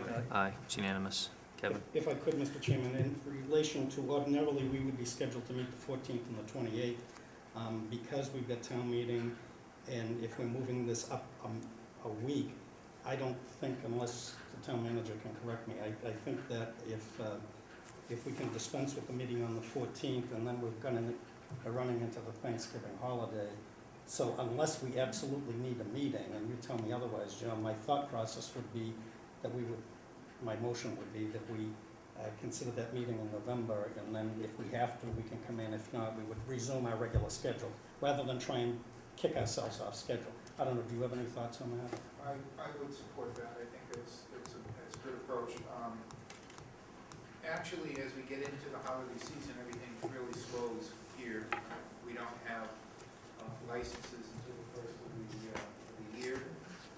So there is nothing pressing that I'm aware of at this point. I don't believe we have any scheduled public hearings that require us to deal with any of these issues at this point. So I think that's something that is a good approach, and the board may decide to accomplish. So that would mean we'd have a meeting on November 7th and then another meeting until, what? December 12th. Unless we need one, I mean, To me, that's a long time. Yeah. well, believe me, I think they can handle it. Well, they may, but I don't like coming in and having agendas that go till 9:30 at night. And if we're gonna go 6 weeks or 5 weeks without a meeting, I'm not. Well, I think it goes to what John is saying, if obviously business kicks up, that's one thing. I think in November or December, we're just gonna be doing the license renewals.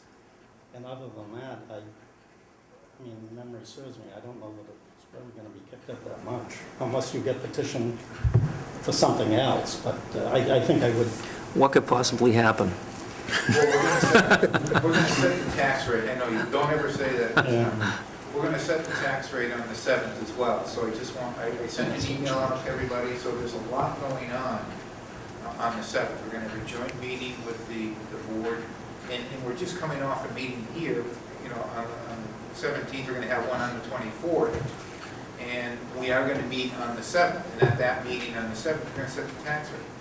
So, I mean, that's gonna be a long enough meeting as it is, and how we structure that is something. Which means that there may be things on the agenda that you're not gonna put on the agenda on the 7th, because that's gonna be a long meeting anyway. So again, then that's gonna just get backed up until December 12th, and Yeah. I'd rather have 2 short meetings than one extremely long meeting, my personal opinion.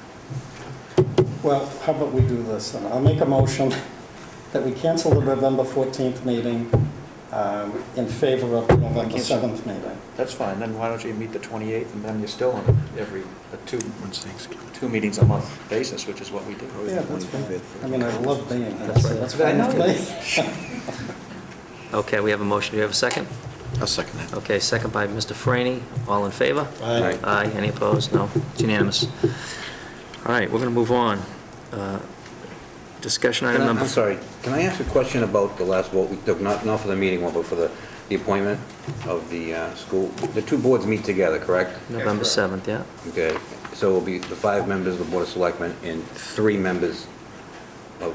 Correct. Okay, and I saw the emails going back and forth, and I just wanted clarification. It has to be a majority of the, they have to be a majority of the members that vote, so of the 8. Right. If Yes. all 8 show up, it would have to be 5, the person would have to get 5 Yeah. votes. It's of the number of people present Majority. at the meeting. Okay. So if we have 5 here and 3, it would be 8.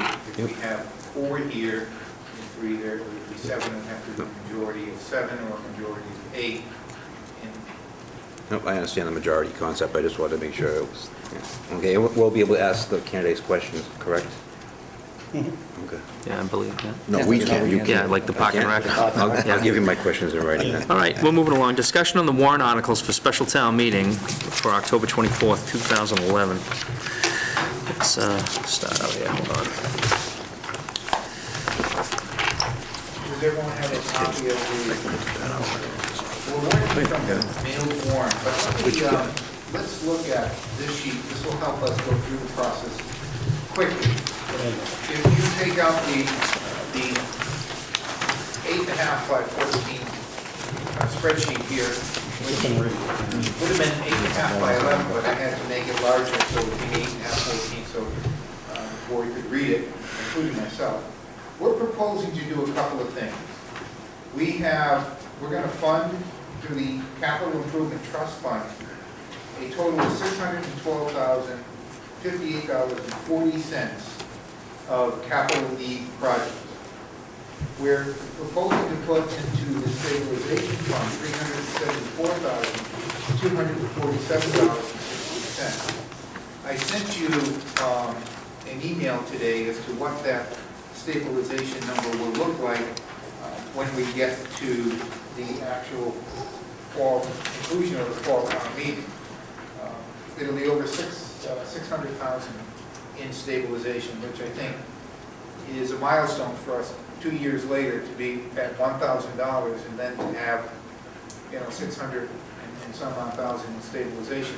And the reason why you want that money in stabilization is because you want to begin to stabilize services if there is another economic downturn. Some people are saying it's going to happen as early as next year. Some people are saying, we're out of it and we're slowly crawling back to a leaner, more healthy economy. I don't see any of it. I have no idea. So I want to err on the side of caution, and I want to put as much money into stabilization as I can. Our goal should be to have between 5 and 8% of our operating budget in stabilization, which would be $3.2 to $3.6 million. We have a long way to go.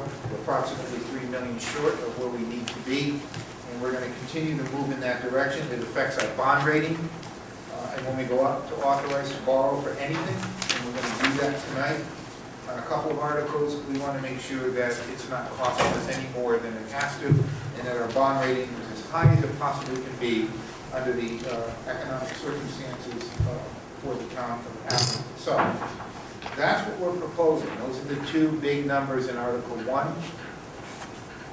And then we're proposing there's no money involved in the personnel bylaw change, and I have indicated to you that the personnel bylaw will have the original language, and it will be crossed out with the new language imposed, and so people can get an understanding as to what was meant in the first sentence as it relates to the change that is being proposed, and that will be throughout the bylaw.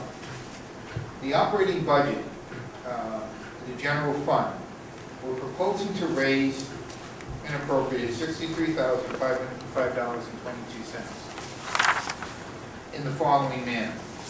In Article 3, $22,896.61, $4,861.36, and $14,000 to fund health insurance, which we believe could be anywhere from $10,000 to $30,000 short, depending upon who comes on the health plan. What happens in Massachusetts, because we are a mandatory state that is required to carry health insurance, if a sibling of somebody who works for the town loses insurance and the town worker was on the sibling's insurance, we have to mandatorily... Sibling or spouse? Spouse or sibling, doesn't matter, Sibling. whoever's working for the town, Okay. if you have a family. Oh. So if it's a spouse there shouldn't be sibling, I'm sorry, the spouse, either or, child. if they lose their health care insurance, we are required, not the private sector, but the public sector is required to pick up that insurance to the tune of anywhere between $7,000 to $19,000. We use a number of approximately $9,000 in health care coverage as a cost to each employee, because some people are single and some people are married, and the average cost is somewhere between $9,000 and $9,500. We think we use the $9,000 number. So to get an estimate as to what we are going to need for the balance of the year. So that $14,000 should cover us to the end of the fiscal year. This year we are certifying, we estimated $300,000 in new growth. We came in at $301,000 in new growth. So we can't squeeze that new growth number anymore. So we're at the max as to what we can do as far as new growth is concerned. If we bring in additional businesses and that constitutes new growth, or new subdivisions actually come online, that number will change. So that number is a solid number. Article 3 is proposing to provide a certain amount of money. We're also talking about wages for the administrative clerk.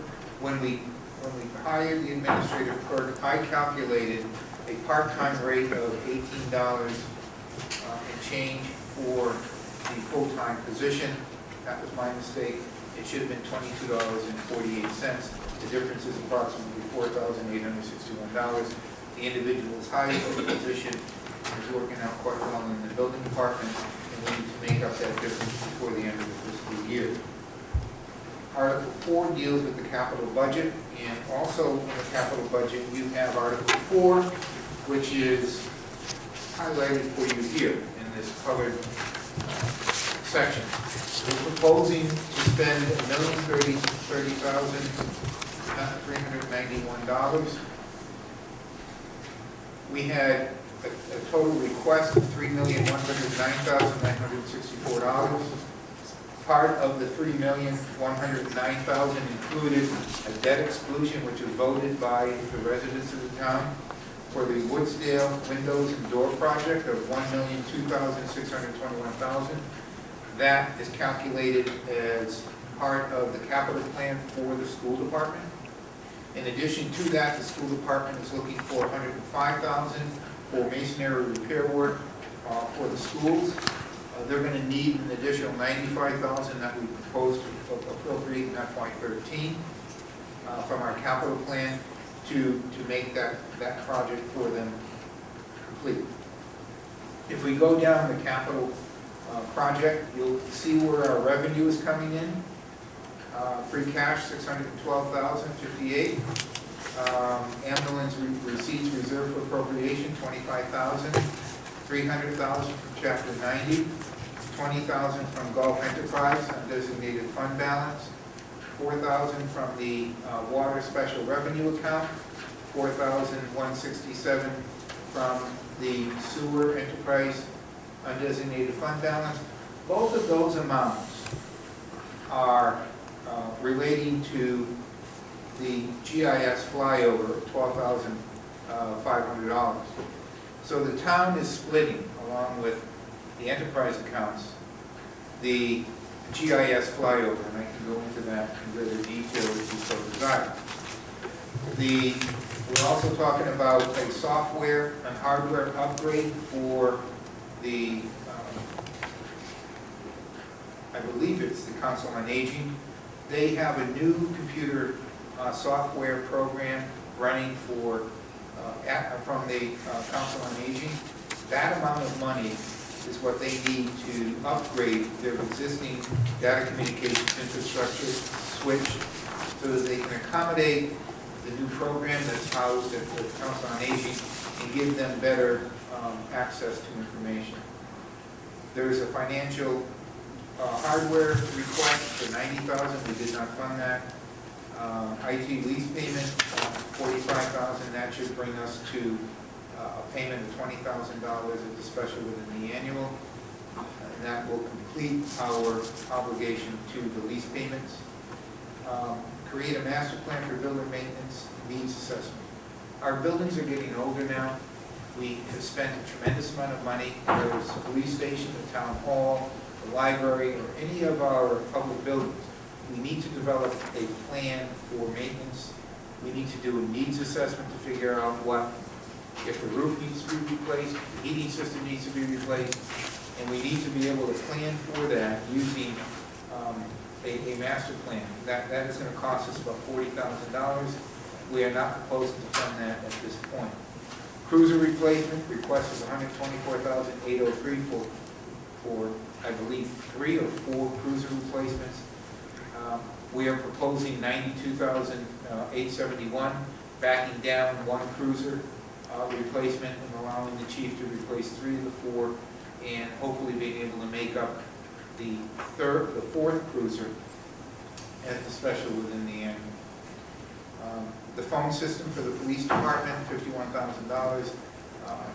All of these articles in Article 4, as we have presented, have been approved by the Finance Committee. We are also talking about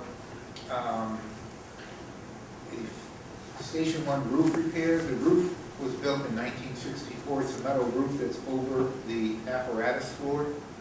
The roof that was over the housing structure of the fire department was replaced some years ago. So this now will complete the roof replacement for the fire station on Route 18. Central dispatch and microwave technology, that's the 50,000 that was discussed with respect to the central dispatch. And an additional 25 for the microwave technology for a total of $75,000. If we are not going on until April or May, then that number is going to be less than the 50, because we're proposing the 50 as a startup date of January 1st. So there'll be a quarter difference there, which could be used to supplement the microwave technology if that runs over the $25,000. We're proposing for the fire administrative software to replace and upgrade the $60,000. That amount would be managed by the new IT director, the network administrator that will be hired for the town. Station 1 window replacement, we deferred that. The windows at the Woodsdale School is a debt exclusion. The masonry repair work at the schools was estimated at $350,000. They need approximately $200,000. We're proposing to fund them at $105,000. We're also proposing to do the mechanical diesel and diesel pump and installation of new gas pumps at the highway garage is $60,000. The original request was $100,000. We are also looking at doing mechanical and body work to extend the life of some of the heavy equipment in the highway garage. $25,000 will go a long way towards the life expectancy of some of those vehicles that are on the border right now. $70,000 to replace a small front-end loader, sidewalk, snow blower, versatile equipment. We're proposing to defer that. If we begin to fall behind on our snow removal for sidewalks, we will propose to take that money from the amount that we have appropriated for snow and ice and run a deficit if necessary. Upgrade of repeaters and communication equipment for the highway personnel, we've deferred that as well. We're proposing for road reconstruction $300,000 under Chapter 90. Floor remediation, which is the drain work that's necessary to correct the problem at the highway garage of $40,000. We are deferring the private building, the private office for the health Board of Health agent at this point. We're going to try to make that work within our operating budget. The Sharps program for $2,000, again, I think we can make that work within our existing budget. We're deferring the asphalt repair of the senior center parking lot of $50,120, and the security system for the senior center is $12,000. We're proposing to purchase a wide area mower for $48,270. Now, the reason why we're proposing to do that is that the Park and Rec personnel are down to 2 seasonal workers twice a year. We have 1 wide area mower. If we purchase a second wide area mower, they can do more work with those 2 mowers. It's almost like having a third person without actually hiring a third person for Park and Rec. As you know, there is an illness in that department. We are proposing, in order for us to catch up, we are proposing to hire another part-time person there, using some of the revenue from program revenue that they have available. So we're proposing to do that, catch up between now and the end of November. We are not proposing, we are also proposing to raise, to borrow through, for the Island Grove archery repair, up to $300,000. That will have to go out to bid. You'll see that showing up as 0 in FY12. We're going to ask for the authorization to borrow up to $300,000.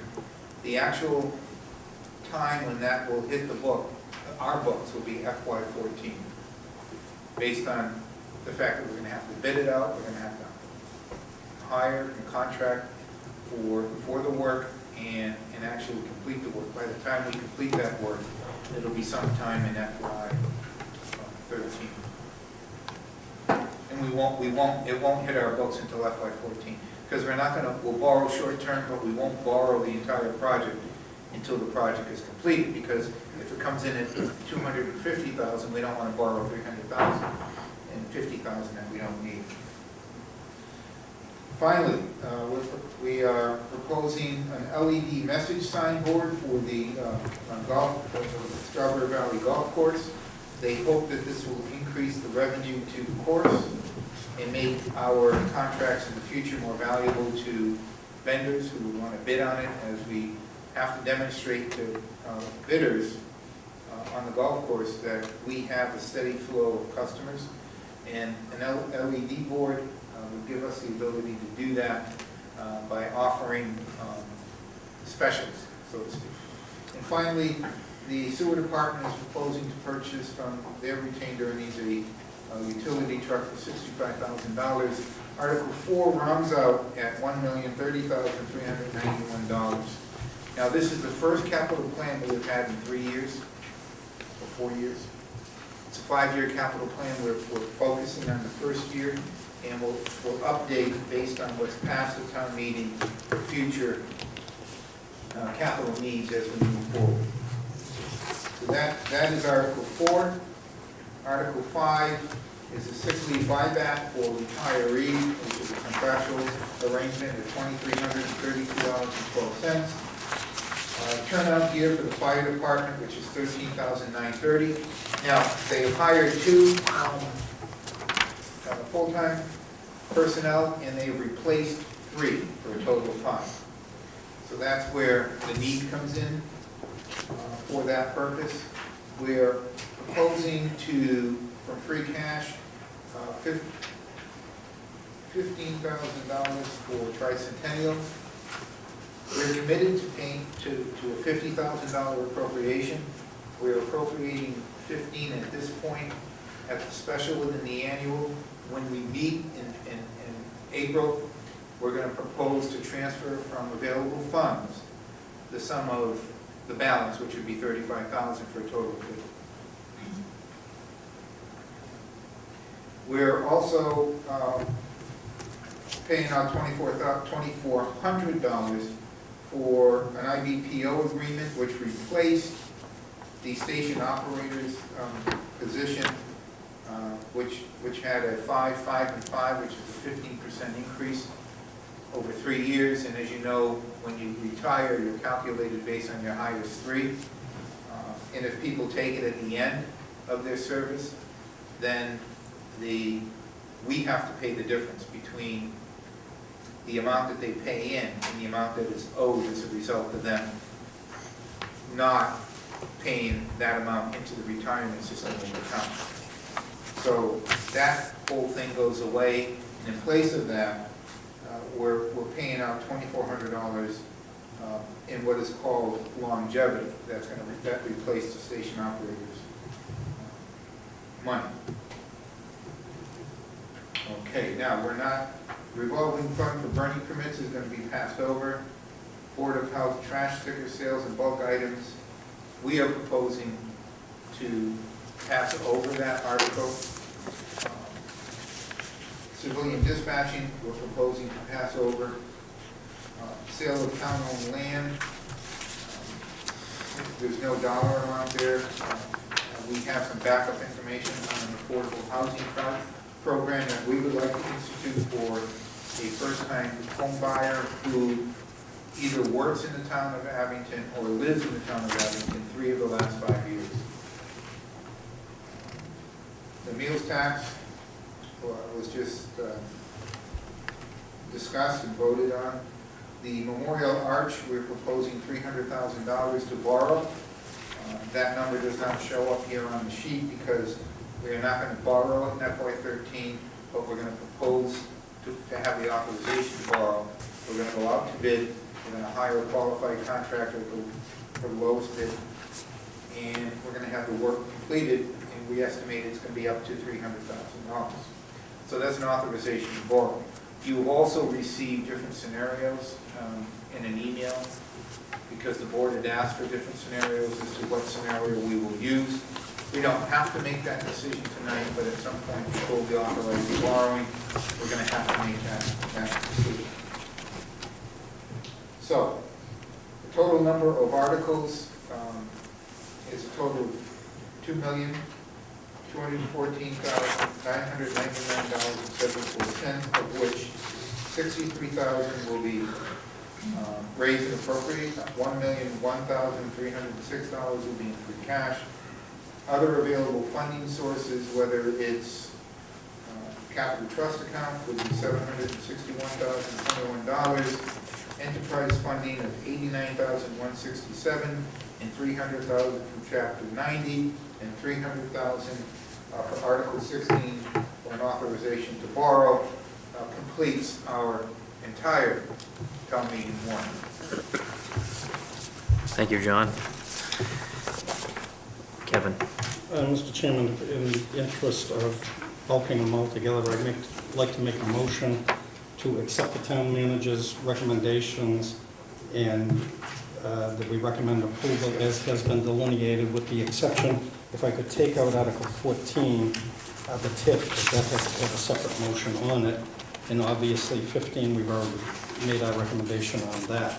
So my motion would be to recommend approval as has been recommended by the town manager on Articles 1 through 18, with the exceptions of 14 and 15. Thank you, Kevin. Second? I'll second that.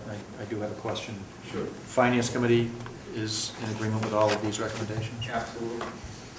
Okay, we have a motion and a second. All in favor? Aye. Any, go ahead. Chairman, as it relates to Article 14, I make a motion to approve the creation of the 223 Groveland Street as an economic opportunity area for a period of 10 years pursuant to Mass General Law, Chapter 23A, Section 3E, and submission of an application for approval to the Economic Assistance Coordinating Council. Further, to recommend that the special town meeting approve the proposed 10-year tax increment financing plan and agreement pursuant to Mass General Law, Chapter 40, Section 59, between Cape Cod Lumber Company and CCL Abington Realty Trust and the town of Abington for the property located at 223 Groveland Street, and to authorize the submission of the same for approval to the EACC, and further to recommend that the special town meeting approve the acceptance of the proposed certified local tax incentive project application by Cape Cod Lumber Company Incorporated and CCL Abington Realty Trust pursuant to Mass General Law, Chapter 23A, Section 3F and 402 CMR 2, and to authorize the submission of the same for approval to the EACC. If there's a second, I'd like to speak on it if I could. Mr. Chairman, I'd like to recuse myself, please. Okay, Mr. Franny recuses himself. Do we? I'll second the Okay, motion. we have a motion and a second. Kevin? elaborate. Mr. Chairman, as I understand, doing the homework prior to the meeting tonight, I looked at the proposal as has been submitted by the TIF committee.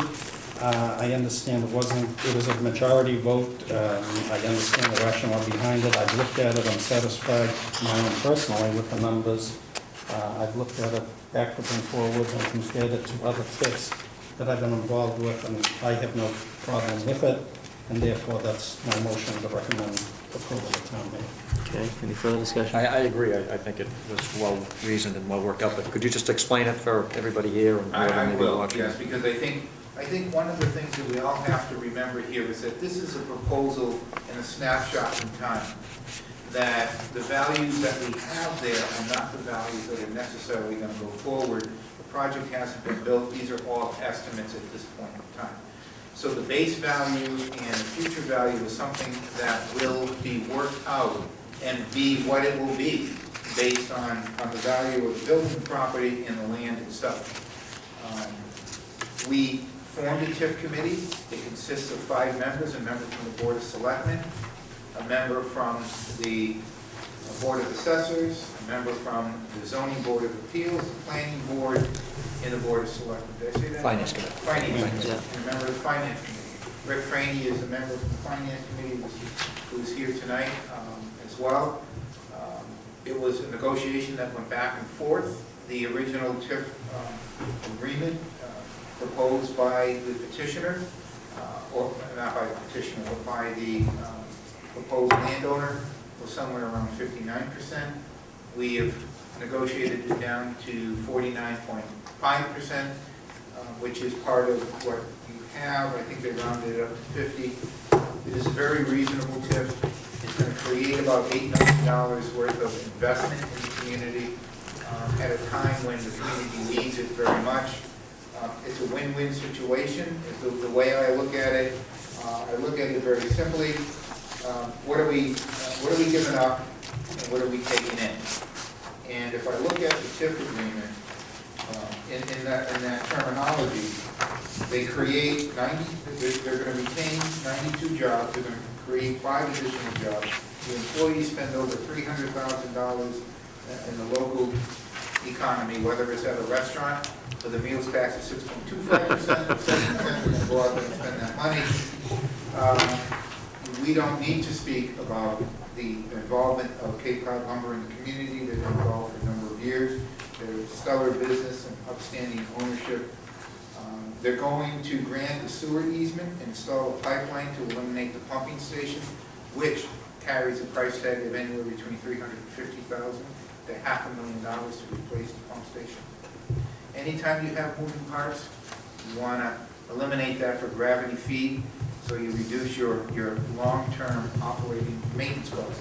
Very similar to the moving parts on our old bodies. As they get old, they start to break down, need to be replaced. They're going to convey land to the town to help us cap the balance of the landfill, which is approximately 3 or 4 acres.